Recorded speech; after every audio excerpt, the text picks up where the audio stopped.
Nice ಯೋಜನೆಗೆ ಸಂಬಂಧಿಸಿದಂತೆ ಕಾನೂನು ಏನ್ ಹೇಳ್ತದೆಯೋ ಹಾಗೆ ನಾವು ನಡೆದುಕೊಳ್ತೇವೆ ಅಂತ ಮುಖ್ಯಮಂತ್ರಿ ಡಿಕೆ ಶಿವಕುಮಾರ್ ತಿಳಿಸಿದ್ದಾರೆ. ಸದಾಶಿವನಗರ ನಿವಾಸದ ಬಳಿ ಮಾಧ್ಯಮಗಳ ಜೊತೆ ಮಾತನಾಡಿದ ಅವರು, ಈ ಸಂದರ್ಭದಲ್ಲಿ ಮಾಜಿ ಸಿಎಂ ಕುಮಾರಸ್ವಾಮಿ ಅವರು ನೈಸ್ ಯೋಜನೆಗೆ ಸಂಬಂಧಿಸಿದಂತೆ ಬರೆದ ಪತ್ರದ ಬಗ್ಗೆ ಪ್ರತಿಕ್ರಿಯಿಸಿ, ಕುಮಾರಸ್ವಾಮಿ ಅವರು ಪತ್ರ ಬರೆದಿರುವುದು ನಿಜ. ಪತ್ರ ಇನ್ನೂ ಓದಿಲ್ಲ. ಓದಿ ವಿಚಾರ ತಿಳಿದು ಕಾನೂನಿನ ಚೌಕಟ್ಟಿನಲ್ಲಿ ಮಾಡಬಹುದಾದ ಕೆಲಸಗಳ ಬಗ್ಗೆ ಪರಿಶೀಲನೆ ನಡೆಸುತ್ತೇವೆ ಅಂತ ತಿಳಿಸಿದ್ದಾರೆ.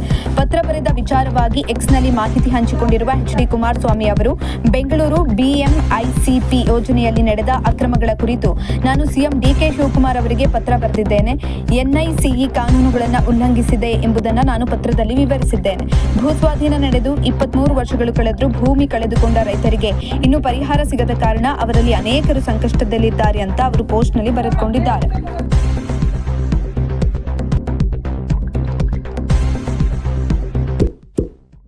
ಇಂತಹ ಇನ್ನಷ್ಟು ವಿಡಿಯೋಗಳಿಗಾಗಿ ಲೈಕ್ ಮಾಡಿ, ಫಾಲೋ ಮಾಡಿ, ಶೇರ್ ಮಾಡಿ.